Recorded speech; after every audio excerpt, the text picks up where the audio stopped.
Mga kababayan, huwag nyo nang hanapin ang mga pulis sa presinto sapagkat kami ay nasa inyo ng mga telepono.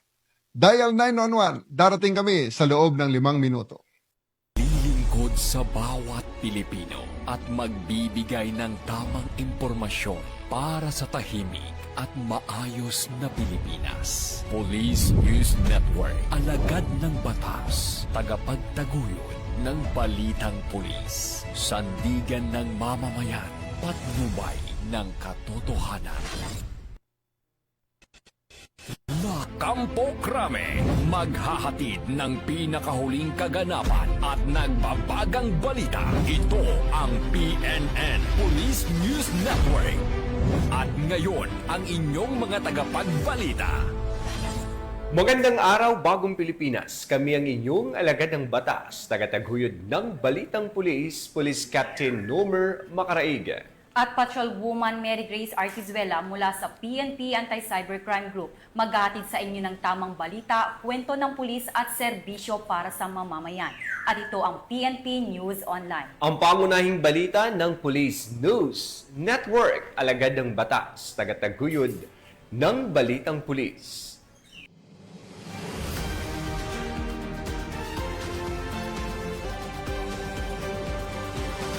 Ito ang mga balitang dapat nyong abangan. Shabu na nagkakahalagang 2.7 milyon na nasamsam sa matagumpay na buy-bust operation sa Iloilo. Dalawang suspects sa pagmamaslang sa barangay secretary sa Cebu huli sa hot pursuit operation. At lalaking may kasong pang-aabuso timbog sa Davao de Oro.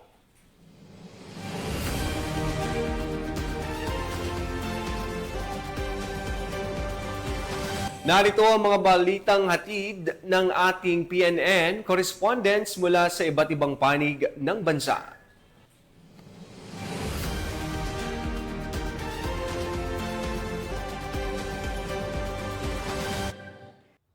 Natin ang balita mula sa bahagi ng Luzon.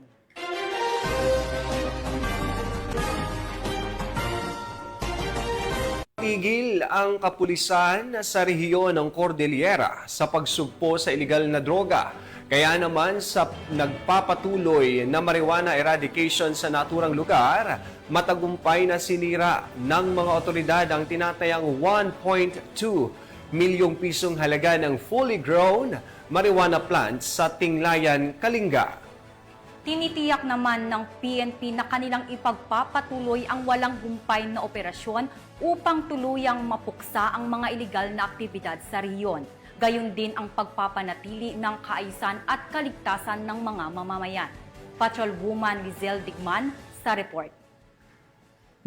Resulta ng mas pinaigting na kampanya ng Police Regional Office Cordillera Administrative Region laban sa pagtatanim at pagbebenta ng marijuana na diskubre at sinira ang tinatayang 1,200,000 na halaga ng fully grown marijuana plants sa Tinglayan, Kalinga nito lamang ika-28 ng Hunyo taong kasalukuyan. Ang matagumpay na operasyon ay ikinasa ng 1st Kalinga Provincial Mobile Force Company, Tinglayan Municipal Police Station, Provincial Drug Enforcement Unit ng Kalinga Police Provincial Office at ng Philippine Drug Enforcement Agency, Kalinga. Ang operasyon ay nagresulta sa pagkatuklas ng isang plantasyon ng marijuana na may tinatayang lawak na 600 square meters at may nakatanim na 6,000 na piraso ng fully grown marijuana plants na nagkakahalaga ng tinatayang 1,200,000 pesos standard drug price. Bagamat walang nahuling cultivators, agad na binunot at sinunog ng mga operatiba ang lahat ng marijuana pagkatapos ng kaukulang dokumentasyon.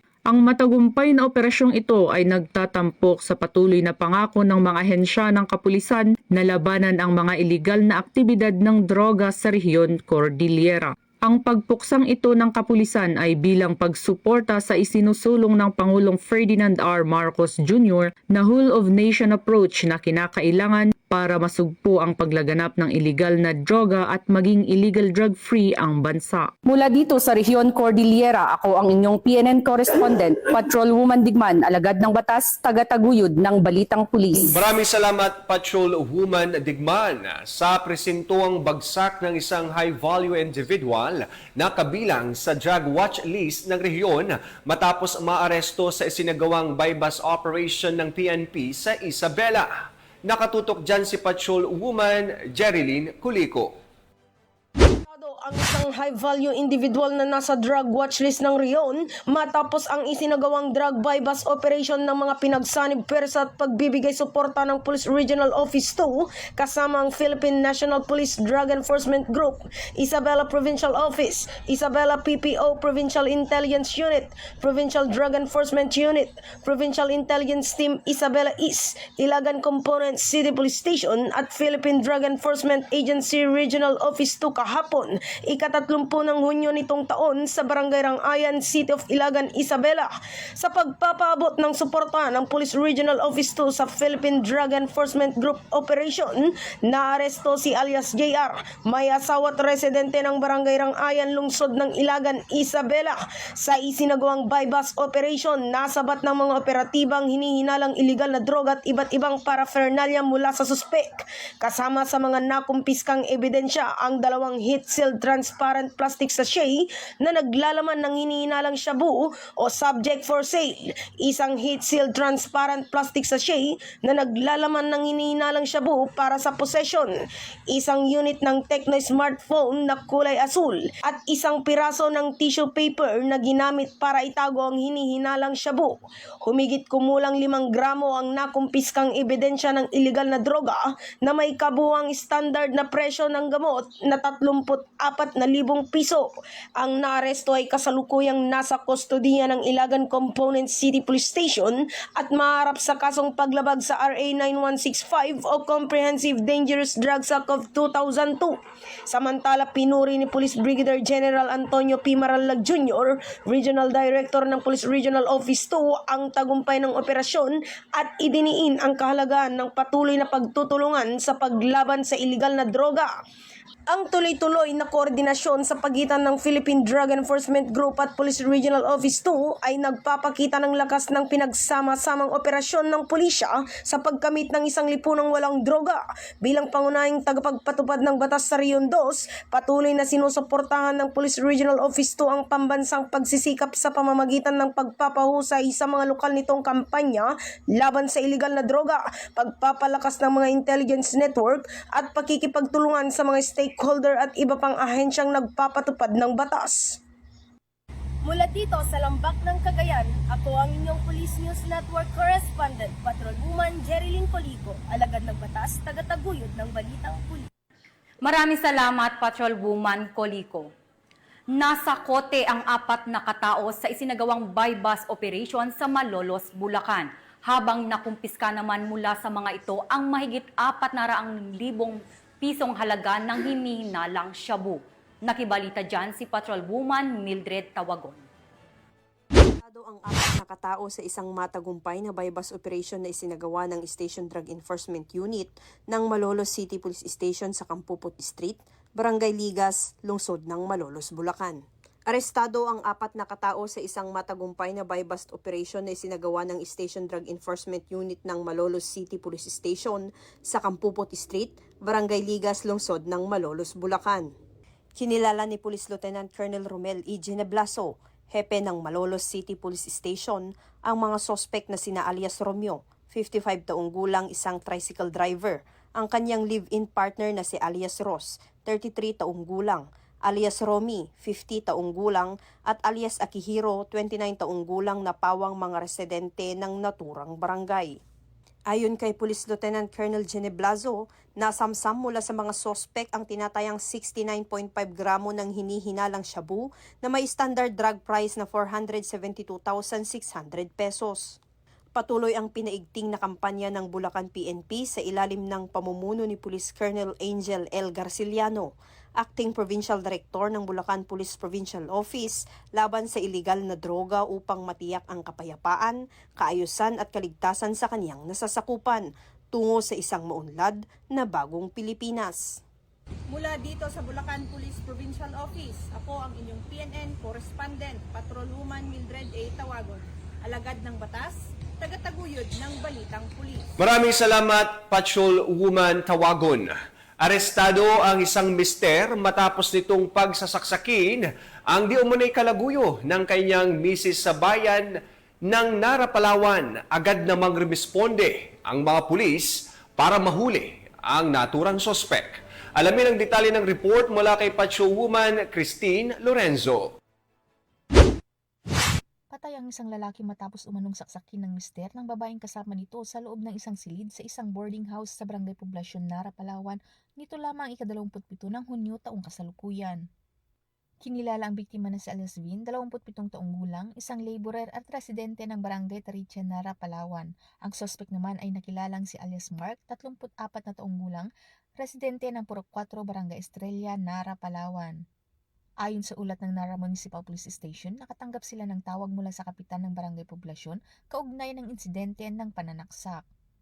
Agad rumisponde ang mga otoridad at natagpuan ang bangkay ng biktima na hubot-hubad, wala ng buhay at may tama ng saksak sa kaliwang bahagi ng likod. Sa inisyal na investigasyon, lumabas na naaktuhan umano ng sospek ang biktima at ang kanyang asawa habang may ginagawang masaselang aktibidad sa loob ng inumpahang silid. Dahil sa galit, sinaksak umano ng sospek ang lalaki gamit ang isang patalim na may habang 11 pulgada. Depensa naman ng asawa ng sospek, matagal na umano silang hiwalay ng kanyang mister. Naaresto agad ng mga pulis si Mark at narecover rin ang ginamit na patalim sa krimen. Sa kasalukuyan, nasa kustodiya na siya ng Nara Municipal Police Station habang inihahanda ang kasong murder laban sa kanya. Mula dito sa Calapan City, Oriental Mindoro, ako ang inyong PNN Correspondent, Patrolwoman Christine Lorenzo, alagad ng batas, tagataguyod ng balitang pulis. Maraming salamat, Patrolwoman Lorenzo.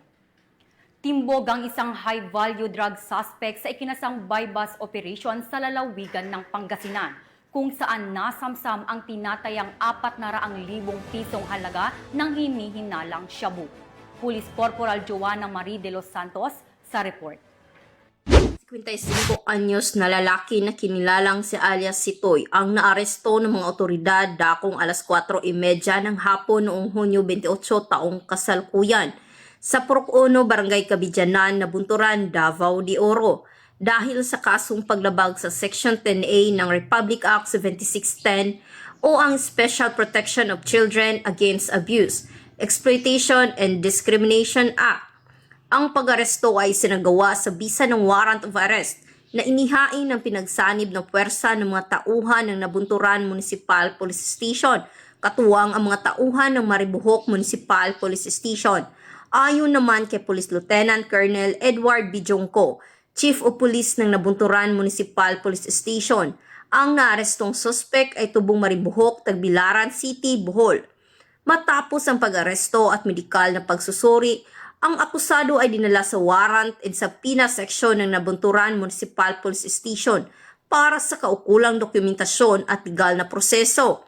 Ang Republic Act 7610 ay nagbibigay ng mahigpit na proteksyon sa mga bata laban sa anumang uri ng karahasan at pagsasamantala.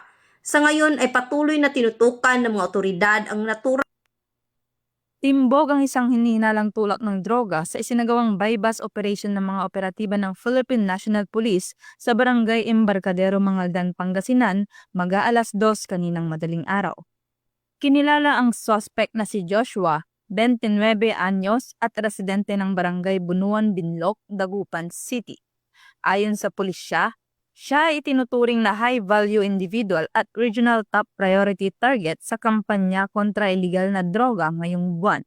Nakumpiska mula sa kanya ang 2 sachet ng hinihinalang shabu na tinatayang may timbang na 60 gramo at may halagang 408,000 pesos. Kabilang din sa mga na-recover ang genuine 500 bill, budol money na umaabot sa 20,000 pesos at isang Realme smartphone.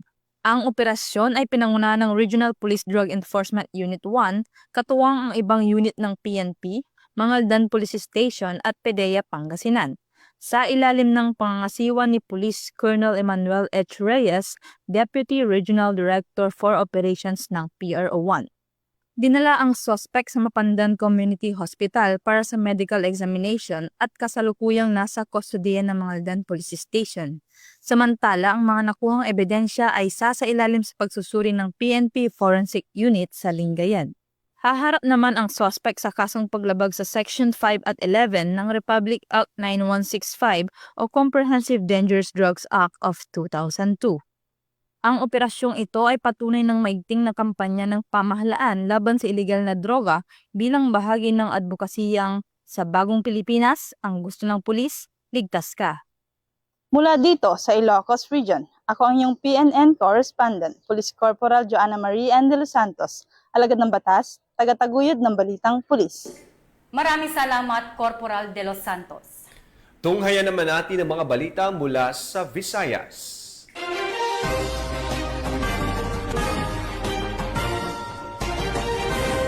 Hindi umabot sa kanilang inaasam na bentahan ang tatlong hinihinalang tulak ng droga matapos mahuli sa isang matinding buy-bust operation sa bayan ng Miagao, Iloilo, kung saan nasabat ang tinatayang 2.7 milyong pisong halaga ng hinihinalang shabu. Sinisiguro naman ng pambansang pulisyan na mas paigtingin pa ang mga operasyon upang tuluyang masawata ang iligal na droga na patuloy na sumisira sa kinabukasan ng mamamayan. Magbabalita dyan si Patrolwoman Andrea Dominic De Palubos.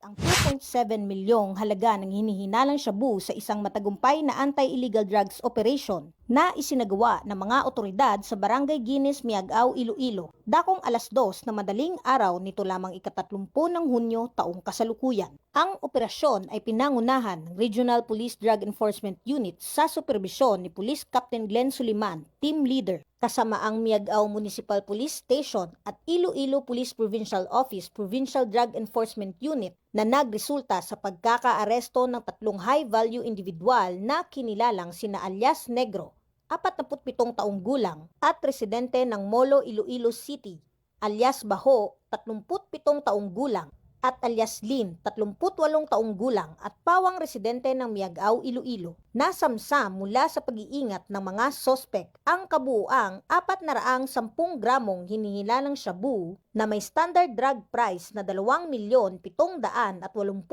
piso. Kasama rin sa mga nakumpiskang ebidensya ang isang hindi lisensyadong .38 caliber revolver na may 4 na bala, isang digital weighing scale, mga drug paraphernalia at buy-bust money na 12,500 piso at iba pang non-drug items. Kasalukuyang nasa kustudiya na ng pulisya ang mga suspetsado para sa tamang disposisyon at harap sa kasong paglabag sa RA 9165 o ang Comprehensive Dangerous Drugs Act of 2002 at RA 10591 o ang Comprehensive Firearms and Ammunition Regulation Act. Ang operasyong ito ay patunay ng masigasig at walang humpay na kampanya ng Philippine National Police laban sa iligal na droga bilang bahagi ng kanilang adhikain na mapanatili ang kaayusan at kaligtasan sa mga pamayanan. Sa tulong at kooperasyon ng sari-saring sektor ng pamahalaan at suporta ng komunidad, patuloy nating binubuo ang isang mas ligtas,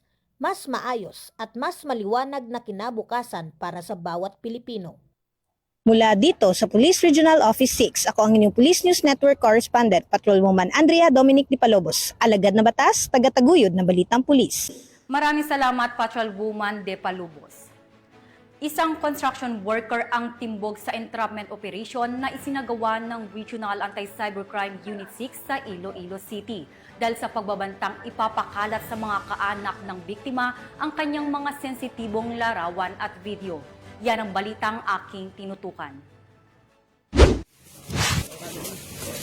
Arestado ang isang construction worker sa barangay na Bitasan, Lapas, Iloilo matapos ireklamo ng kanyang dating kasintahan dahil sa pagbabanta nitong ipapakalat sa mga kaanak ng biktima ang kanyang mga sensitibong larawan at video kung hindi siya papayag makipagkita sa suspect.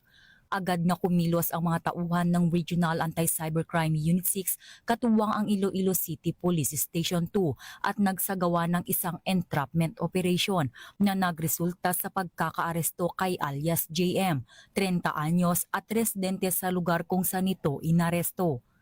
Nahaharap ngayon ng suspect sa mga kasong grave coercion, photo and video voyeurism at Violence Against Women and Their Children Act.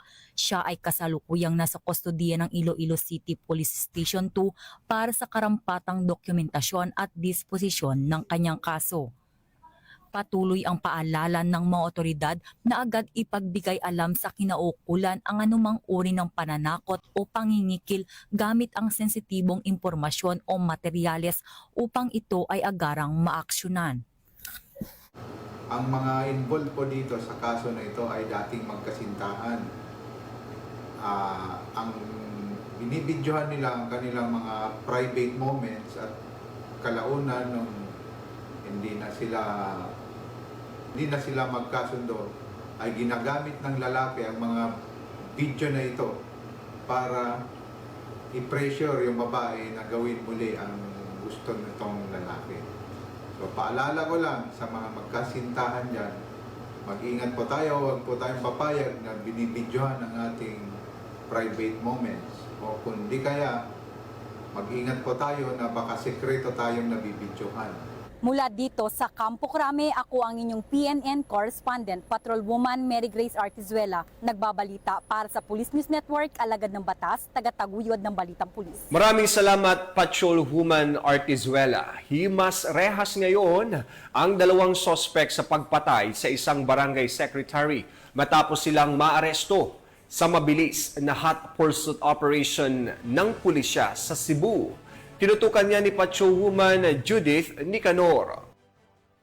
Hawak na ng kapulisan ng Dumanhog ang dalawang sospek sa pamamaril at pagpatay sa isang barangay secretary sa mismong tahanan nito sa Purok 5 Barangay Tubod, Duguan, Dumanhog, Cebu nito lamang nakaraan. Kinilala ni Police Captain Eden Rex L. Baguio, officer in charge ng Dumanhog Police Station Cebu Police Provincial Office, ang barangay secretary na biktima na si Celsa, 62 anyos na residente na nabanggit na lugar, habang ang dalawang suspect na sina Esteban, 51 anyos at Conrad, 35 anyos na residente rin ng naturang lugar.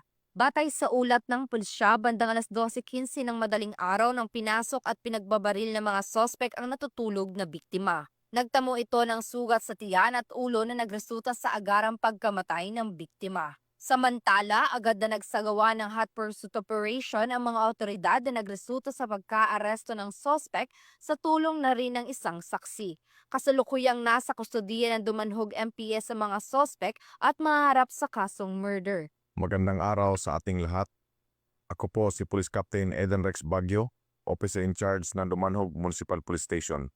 Sa pamumuno ng ating Regional Director na si Police Brigadier General Rodrigo Atienza Maranan ng Police Regional Office 7 at sa paggabay ng ating Provincial Director na si Police Colonel Hubito M. Atanasio ng Cebu Police Provincial Office. Ang buong puwersa ng Dumanhog Municipal Police Station ay taos-pusong nakikiramay sa pamilya at mga mahal sa buhay ni Ginang Celsa. Ang kanyang sinapit ay isang malupit at walang saysay na karahasang labis naming kinukundina. Sa tulong at kooperasyon ng komunidad, agad nating natukoy at naaresto ang mga sospek sa karumaldumal na krimen. Ito ay patunay na kapag nagtutulungan ang pulisya at mamamayan, mabilis nating naihatid ang hustisya.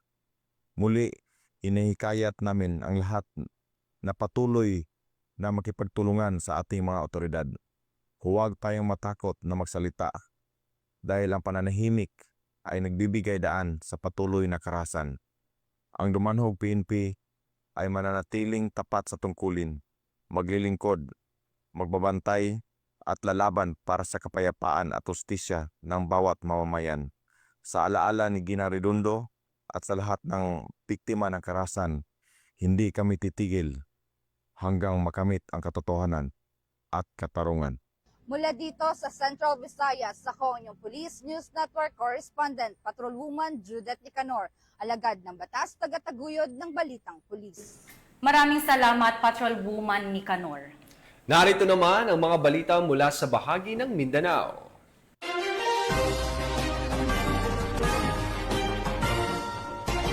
Matapos ang matagal na pagtatago, tuluyan ng nasukol ng kapulisan ng isang lalaking naharap sa kasong pang-aabuso sa bata. At sa bisa ng inihaing na warrant of arrest ng mga otoridad sa bayan ng Nabunturan, Davao de Oro. Patuloy naman ang kampanya ng Philippine National Police laban sa mga karasang nakatuon sa mga minor de edad upang iligtas sila sa kamay ng mga mapanamantala. Narito ang report ni Patrolwoman June Mary Joy Rupin. 55 anyos na lalaki na kinilalang si alias Sitoy ang naaresto ng mga otoridad dakong alas 4:30 ng hapon noong Hunyo 28 taong kasalukuyan sa Purok 1, Barangay Kabidyanan, Nabunturan, Davao de Oro dahil sa kasong paglabag sa Section 10A ng Republic Act 7610 o ang Special Protection of Children Against Abuse, Exploitation and Discrimination Act. Ang pag-aresto ay sinagawa sa bisa ng warrant of arrest na inihain ng pinagsanib ng puwersa ng mga tauhan ng Nabunturan Municipal Police Station, katuwang ang mga tauhan ng Maribohok Municipal Police Station. Ayon naman kay Police Lieutenant Colonel Edward Bijongko, Chief of Police ng Nabunturan Municipal Police Station, ang naarestong suspect ay tubong Maribohok, Tagbilaran City, Bohol. Matapos ang pag-aresto at medikal na pagsusuri, ang akusado ay dinala sa warrant and sa PINA section ng Nabunturan Municipal Police Station para sa kaukulang dokumentasyon at legal na proseso. Ang Republic Act 7610 ay nagbibigay ng mahigpit na proteksyon sa mga bata laban sa anumang uri ng karahasan at pagsasamantala. Sa ngayon ay patuloy na tinutukan ng mga otoridad ang naturang kaso upang masiguro ang hustisya para sa biktima.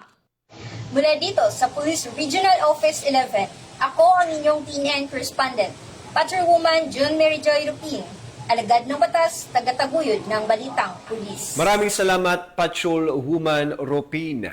Bagsak sa kamay ng batas ang isang hinihinalang drug personality matapos maaresto sa ikinasang buy-bust operation ng mga otoridad sa bayan ng Villanueva, Misamis Oriental. Ang report mula kay Patrolwoman Danessa Berdos.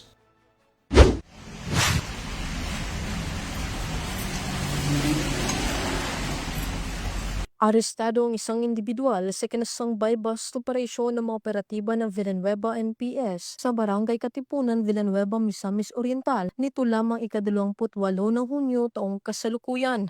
Kinilala ni Police Major Princess Bergado, OIC ng Villanueva MPS, ang suspect na si alias Tonton, lalaki 50 taong gulang at residente ng Taguluan, Misamis Oriental.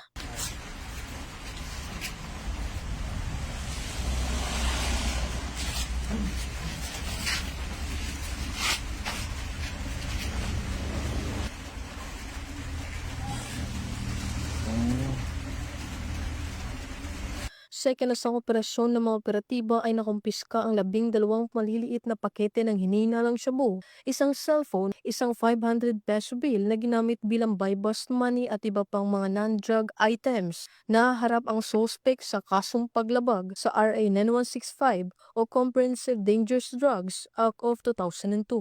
Mula dito sa Camp Capistrano, Gusa, Cagayan de Oro City, ako ang inyong Police News Network correspondent, Patrolwoman Danessa Berdos, alagad ng batas, tagataguyod ng balitang pulis. Maraming salamat, Patrolwoman Berdos. Sa gitna ng patuloy ng kampanya kontra iligal na droga, isang hinihinalang drug pusher ang nadakip sa buy-bust operation kung saan nasamsam ang tinatayang 300,000 pisong halaga ng hinihinalang shabu. Patrolwoman Resali Umalay, ibalita mo.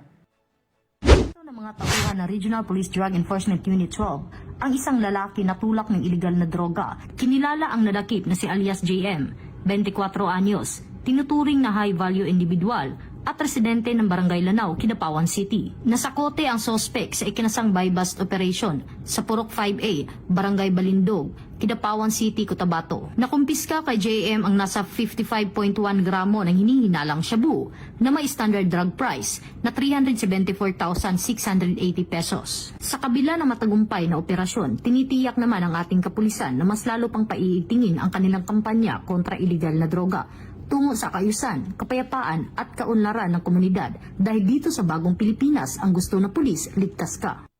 Mula dito sa General Santos City, ako ang inyong PNN correspondent, Patrolwoman Resali Umalay, alagad ng batas, tagataguyod ng balitang pulis. Maraming salamat, Pacho Human Umalay.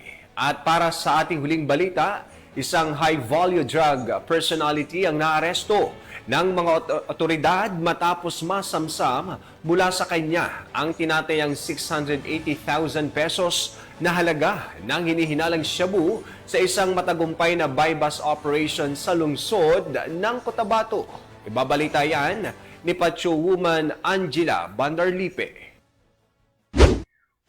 Arestado ang isang high-value individual at nasamsamang 680,000 pesos halaga ng shabu sa ikinasang Joint Anti-Illegal Drug Buy-Bust Operation sa Barangay Poblacion 5, Cotabato City nito lamang ika-29 ng Hunyo taong kasalukuyan. Kinilala ni Police Brigadier General Jason C. D. Guzman, Regional Director ng PRO BAR, ang naarestong suspect na si alias Pudi, 34 anyos at residente ng Purok Milan Rosary Heights 13 ng nasabing lungsod. Dakong alas 11:45 ng umaga, nang isagawang operasyon ng mga operatiba ng PNP Drug Enforcement Group, Special Operation Unit Bangsamoro Autonomous Region, katuwang Cotabato City Police Station 1, IMEG PNP, Arayo at PIDEA Barm at nasamsam mula sa suspect ang dalawang jumbo size na plastic sachet na naglalaman ng hinihinalang shabu na may kabuuang bigat na 100 gramo at tinatayang nagkakahalaga ng 680,000 pesos marked by bus money na ginamit sa operasyon. Nasa kustodiya na ngayon ng PNP Drug Enforcement Group, Special Operation Unit BAR ang suspect at nakatakdang sampahan ng kasong paglabag sa ilalim ng Republic Act 9165 o ang Comprehensive Dangerous Drugs Act of 2002. Ang matagumpay na operasyong ito ay patunay ng mas pinaigting ng kampanya ng PNP at mga katuwang na ahensya laban sa iligal na droga sa rehiyon. Ipinapaalala ng pamunuan ng ProBAR ang kanilang matibay na paninindigan laban sa kriminalidad at ang patuloy na pakikisa sa mga komunidad upang masugpo ang mabanta sa kapayapaan at kaisan. Mula rito sa riyon ng Bangsamoro, ako ang iyong Police News Network Correspondent, Patrolwoman Angela Bandarlipe, alagad ng batas, tagataguyod ng balitang pulis. Maraming salamat, Patrolwoman Bandarlipe. At yan po ang mga balitang nakalap ng ating PNN correspondents mula Luzon, Visayas at Mindanao. At dahil nga po ngayon ay buwan na ng July 1, 2025, mamaya po ay gaganapin ang kick-off ceremony ng 30th Police Community Relations o PCR Month 2025 dito po sa Campo Crame. Inayayahan po natin ang lahat ng mga kapulisan, katuwang ang mga ahensya at ang ating mga kababayan na makiisa sa pagsisimula ng buwan ng mas pinaigting na ugnayan at pagtutulungan ng pulisya at ng komunidad. Ang seremonya ay sabayang ipagdiriwang sa iba't ibang rehiyon at itinatampok ang mga programa at inisyatibong naglalayong palakasin ang kapayapaan, kaayusan at partisipasyon ng mamamayan sa pagbuo ng ligtas at nagkakaisang bansa tungo sa isang bagong Pilipinas. Yan po, sa lahat po ng ating mga kasamang pulis at sa ating po mga katuwang na komunidad, happy PCR Month sa ating lahat. At syempre binabati ko po ang aking alma mater, ang Barang Bulihan Integrated Senior High School ng 30th founding anniversary, 30 taon na ang ating paaralan. Sa lahat po ng ating mga naging guro at sa mga guro po ng ating paaralan at sa lahat po ng taong nasa likod nito para magkaroon po ng high school sa ating barangay, maraming salamat po sa inyong lahat. At sa lahat po ng aking maging classmate po dyan sa Barangay Bulihan, maraming salamat and congratulations sa atin. At sa ngalan po ng pamunuan ng Philippine National Police sa pangunguna ni PNP Chief Police General Nicolas Torre III at sa pamumuno ni President Ferdinand Bongbong Marcos Jr., kami po ay maglilingkod sa bawat Pilipino at magbibigay ng tama at balansing balita. At huwag nyo na pong hanapin ang mga pulis sa mga presinto sapagkat kami po ay nasa inyo ng mga telepono. Dial 911, darating kami sa loob ng 5 minuto. Sa bagong Pilipinas, ang gusto ng pulis, ligtas ka. At mula po dito sa tanggapan ng tagapag-ugnay ng Pambansang Pulisya, kami po ang inyong alagad ng batas, tagataguyod ng balitang pulis, sa ngalan po ng aming Direktor Police Brigadier General Marvin Josaro. Ako po si Police Captain Nomer Macaraig. At Patrolwoman Mary Grace Artizuela mula sa PNP Anti-Cybercrime Group maghahatid ng tamang balita, kwento ng pulis at serbisyo para sa mamamayan. At ito ang PNP News Online. Ang pangunahing balita ng Police News Network.